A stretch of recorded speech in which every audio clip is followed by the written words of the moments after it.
လန်းလေးစမှာတော့ဒန်းကြီးဆိုတဲ့ကောင်လေးကပိုချီတာဆိုတဲ့ခွေးလေးကိုစိတ်ဆွဲပြီးအိမ်မက်စုမတ်နေရမှာလက်နိုးခဲ့ပါတယ်။နိုးလာတော့ပါဝါချန်ရဲ့ဂျိုတွေကပုံမှန်မဟုတ်ပဲရှေ့ထွက်နေရကိုတွေးလိုက်ရတဲ့အတွက်ဒါလည်းအိမ်မက်ပဲလားဆိုပြီးတွားကင်မဲ့အချိန်မှာပါဝါချန်ရဲ့လက်တီကိုစောစောစီးစီးစားလိုက်ရပါတယ်။၃ယောက်သားမနှက်စာစားပြီးတဲ့အချိန်မှာတော့ရုံမသွားကျင်တဲ့ပါဝါချန်ကိုဒန်းကြီးနဲ့အာခီတို့ကအတင်းဆွဲခေါ်နေရပါတယ်။ရုံရောက်တော့မာကီမာကပါဝါချန်ရဲ့ဂျိုတွေကိုကြည့်ပြီးဇွန်ဘီတွေနဲ့တိုက်ခိုက်တော့ကသွေးတွေအများကြီးတောက်လိုက်လို့ဖြစ်လာတာအ ਨੇ ချင်းကိုဖောက်ထုတ်ဖို့လိုလိမ့်မယ်မဟုတ်ရင်အရင်အားထက်ပိုပြီးဆက်ရိုင်းနေဝင်လာလိမ့်မယ်လို့ပြောလိုက်ပါတယ်ဆိုတော့ဒီလိုဖြစ်နေတဲ့အချိန်တွင်ပါဝါချန်ကိုသူ့စီမှာခေါ်ထားလို့ရလားလို့ဒန်းဂျီကိုမေးလိုက်ပါတယ်ဒန်းဂျီကလည်းရပါတယ်ခေါ်ထားဖို့ဘလောက်ပဲဖြစ်ဖြစ်ဆိုပြီးပြောလိုက်ပါတယ်သူမရှိတဲ့အတော်တွင်ရှက်တီဗေးကိုဘေးနားမှာအစားထိုးအနေနဲ့ထားဖို့ပြောလိုက်ပါတယ်ရှက်တီဗေးကတော့ဒန်းဂျီကိုဆရာတင်နေခဲ့ပါတယ်ဒန်းဂျီကတော့သူ့ကိုတိတ်သဘောမကျခဲ့ပါဘူးမာကီမာနဲ့စကားပြောနေတော့ဝူဝါဝူဝါလာလုံနေလို့ဒန်းဂျီကလက်တီတစ်ချက်ကျွေးလိုက်တော့မှညင်သွားပါတယ်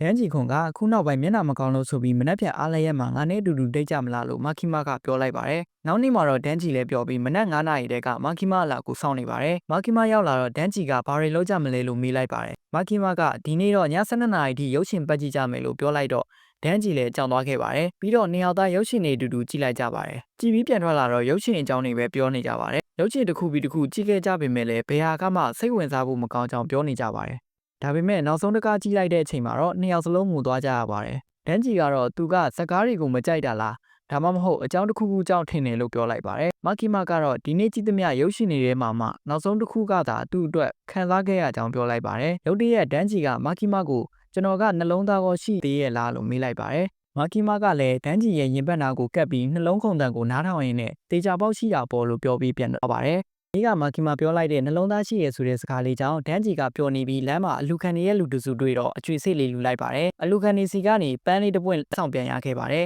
်ဒါပေမဲ့ဒန်းဂျီကတော့ပေးလိုက်တဲ့ပန်းကိုပါဇက်ထဲထည့်ပြီးဝါစားလိုက်တာကြောင့်အလူခံတွေလည်းကြောင်ပြီးတော့ကြည့်နေခဲ့ပါတယ်ဒန်းဂျီလမ်းလျှောက်လာရင်နဲ့ဂန်ဒီဗေးကိုဖမ်းနိုင်မာကီမာကိုသူ့ကောင်မလေးဖြစ်ပေးမလားဆိုပြီးတောင်းဆိုဖို့တွင်နဲ့စိတ်ကူးပြီးပြောနေပါတယ်တခြားမိန်းကလေးတယောက်နဲ့ချစ်ကြိုက်ခဲ့မိရင်ဆိုရင်တော့နှလုံးသားကတော့မာကီမာအတွက်ပဲလို့သာတွေးနေပါတယ်ဒီလိုနဲ့ရုတ်တရက်မိုးရွာချလာတော့မိုးခုနေတဲ့ဒန်းဂျီဟာသပင်ခရဲနဲ့မိန်းကလေးတယောက်ကိုအမတ်မထင်တွေ့ခဲ့ပါတယ်။ကောင်မလေးကတော့ဒန်းဂျီခုံကိုကြည့်ပြီးငိုလိုက်ရီလိုက်လုံနေတော့ဒန်းဂျီလည်းခေါင်းရှုပ်သွားပြီးဘာလို့လဲလို့မေးလိုက်တော့သူ့အိမ်ကတေသွားတဲ့ခွေးလေးနဲ့တူလို့ပါလို့ပြောပြီးတောင်းပန်လိုက်ပါတယ်။ဒန်းဂျီလည်းခုနကမျိုးချလာတဲ့ပန်းပွင့်လေးကိုပြန်အန်ထုတ်ပြီးကောင်မလေးကိုပေးလိုက်ပါတယ်။ကောင်မလေးကလည်းရှက်တွေးဖြာပြီးပန်းလေးကိုကန်ရင်းနဲ့ကျေးဇူးတင်ကြောင်းပြောလိုက်ပါတယ်။မိုးတိတ်သွားပြီးနေပြန်ပွင့်လာတော့နေရောက်အောက်ကချစ်စရာကောင်းတဲ့ကောင်မလေးရဲ့မျက်နှာလေးကြောင့်ဒန်းဂျီတယောက်စိတ်ရင်သွားပါတယ်။မိုးတိတ်သွားတော့သူကဒီနားကကော်ပီဆိုင်မှာအလုံးလုံးနေကြောင်းပြောပြီးလာခဲ့ဖို့ဒန်းဂျီကိုခေါ်လိုက်ပါတယ်။ကောင်မလေးဆိုင်ရောက်တဲ့အချိန်မှာတော့ဒန်းဂျီကသူမရောက်ခင်ကတည်းကကြိုရောက်နေတာကိုမြင်လိုက်ရတဲ့အတွက်အံ့ဩသွားပါတယ်။ကျေးဇူးဆက်တဲ့အနေနဲ့ဘာရစ်စတာဦးလေးကြီးစီကနေကော်ဖီတစ်ခွက်ကိုမှာလိုက်ပါတယ်။ဒန်းဂျီကလည်းကော်ဖီတောက်ရင်မကြိုက်တာကြောင့်ရှုံရတာနဲ့တူတယ်လို့ပြောပြီးမျက်နှာကရှုံမဲ့နေပါတယ်။ကောင်မလေးကတော့ဒန်းဂျီကိုကြည့်ပြီးကလေးတယောက်လိုရင်မောပြီးစနေပါတယ်။ဒန်းဂျီကတော့ကောင်မလေးကသူ့အသားကိုပါထိပြီးစိတ်လွတ်ကိုလိုရနေတာကြောင့်သူ့ကိုကြိုက်နေတဲ့ထင်ပြီးတွေးနေပါတယ်။ကောင်မလေးကတော့သူ့ကိုယ်သူရီဆဲဖြစ်ကြောင်းမိတ်ဆက်ပြီးဒန်းဂျီကသူ့တွေးပုသမျှလူတွေထဲမှာစိတ်ဝင်စားစရာအကောင်းဆုံးလို့ပြောလိုက်ပါတယ်။ရီဇဲကချစ်စရာကောင်းတာကြောင့်ဒန်းဂျီလည်းစိတ်ရင်စားပြူလာပြီးသူ့ကိုချစ်မိတော့မယ်မာကီမာဆန်ကဲပါအောင်လို့တွေးနေပါတယ်။တစ်ဖက်မှာတော့အာကီကသူ့ရဲ့ပတ်တနာဖြစ်တဲ့အင်ဂျယ်ဒီဗေးနဲ့အဆင်မပြေဖြစ်နေပါတယ်။ဂန်ဒီဗေးနဲ့တိုက်ခိုက်ရမယ့်စစ်စင်ရေးကလည်းနီးလာပြီဖြစ်လို့အာကီကဒီဗေးတွေကိုများများတတ်ထားဖို့လိုနေတာပါ။ပေးထားတဲ့မစ်ရှင်တွေကိုပြီးအောင်လုပ်ဖို့အတွက်အင်ဂျယ်ဒီဗေးကိုခေါ်ပေမဲ့လည်းအလုံးလုံးရှင်စိတ်မရှိတာကြောင့်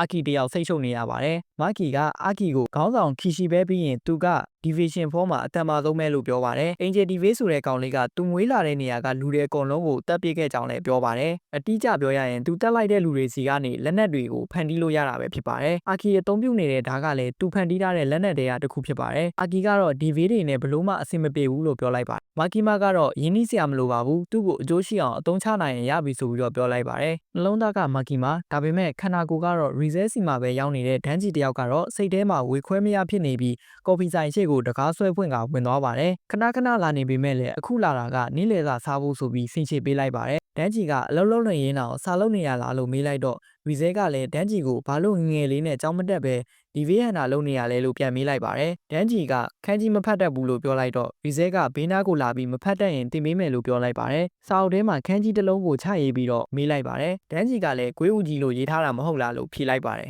တကယ်လဲအဲ့လိုရေးထားတာပါဂွေးဦးတစ်လုံးကတော့ဖတ်တတ်တယ်ဆိုပြီးတော့ရီဇဲကိုပြန်ပြောလိုက်ပါတယ်ဒန်းဂျီကလည်း ရဲနေတဲ့ result ကိုကြည့်ပြီးမင်းနဲ့အတူတူကြောင်းတက်ရရင်ပျော်စရာကောင်းလိုက်မယ်ဆိုပြီးတော့ပြောလိုက်ပါတယ် result ကလည်းဒါဆိုညကြရင်ကျောင်းကိုအတူတူသွားကြည့်ဖို့မေးလိုက်ပါတယ်နှလုံးသားကတော့မခီမာအတွက်ပဲဆိုတာတော့မှခန္ဓာကိုယ်ကနားမထောင်တော့ဘူးဆိုပြီးရေရွတ်နေတဲ့ဒန်းကြီးတယောက်ကတော့မတိလိုက်ခင်မှာပဲသွားမယ်လို့သဘောတူလိုက်ပါတယ်တနေရာမှာတော့တိုင်ဖွန်း TV နဲ့စာချုပ်ချုပ်ထားတဲ့လူတယောက်ကချင်းစောမှန်းဖြစ်တဲ့ဒန်းကြီးရဲ့နှလုံးသားကိုယူဖို့လုပ်နေပါတယ်ညရောက်တဲ့အချိန်မှာတော့ result နဲ့ဒန်းကြီးတို့ကကျောင်းဝင်းထဲကိုဝင်လာကြပါတယ်။ result ကဒန်းကြီးကိုမကြောက်ဘူးလားလို့မေးလိုက်တော့ပုံမှန်ပဲလို့ပြန်ဖြေလိုက်ပါတယ်။ငါကကြောက်တယ်လို့ဆိုပြီးတော့ result ကဒန်းကြီးရဲ့လက်ကိုကိုင်ပြီးစာတင်ခန်းထဲကိုလမ်းလျှောက်သွားပါတယ်။စာတင်ခန်းထဲရောက်တော့ငငယ်ကကြောင်းမတက်ဘူးတဲ့ဒန်းကြီးကိုတင်းနဲ့ပေါင်းဘယ်လောက်ရလဲလို့မေးလိုက်ပါတယ်။ဒန်းကြီးကနှစ်လို့ပြန်ဖြေလိုက်တော့အဖေမှန်နဲ့နောက်တစ်ခုဆက်မေးမယ်ဆိုပြီးပြောပါတယ်။ base ဆိုတာဘာကြီးလဲလို့မေးလိုက်တော့ဒန်းကြီးကမသိဘူးလို့ပြောလိုက်ပါတယ်။အဖေမှန်ကတော့ဖင်ကြီးရဲ့လို့ result ကပြောလိုက်တော့ဒန်းကြီးကအဘူးမှပဲလို့ရေရွတ်လိုက်ပါတယ်။16နှစ်အရွယ်ရှိတဲ့ကောင်လေးတယောက်ကကြောင်းမတက်ပဲဒီဗေးတွေကိုလိုက်တက်နေရတာမဖြစ်သင့်ဘူးလို့ result က